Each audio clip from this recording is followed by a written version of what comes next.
Assalamu alaikum everyone. Welcome to Burn, Blast, Broken X-ray machine repair video powered by Medi-Science engineering and technology.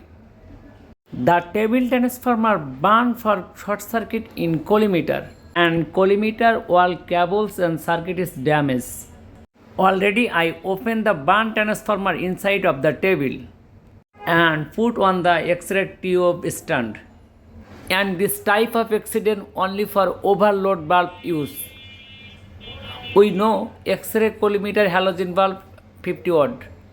If you use more than 50 watt bulbs, then the collimator circuit burn, blast and broken.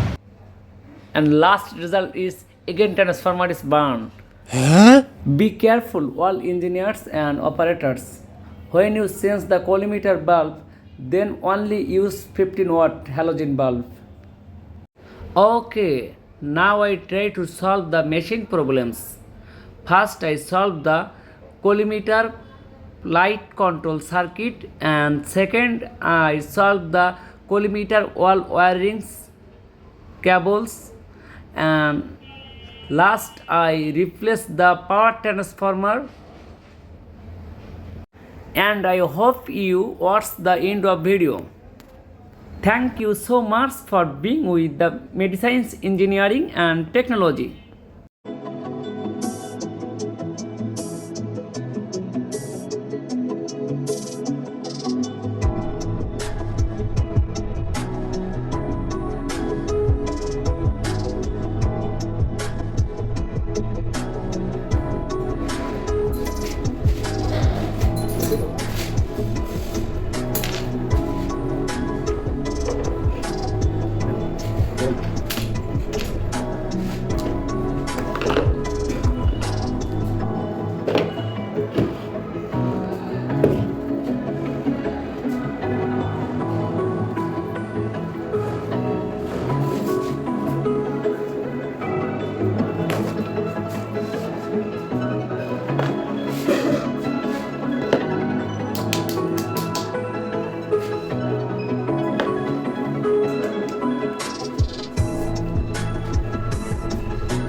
আলোটা বড় হবে কি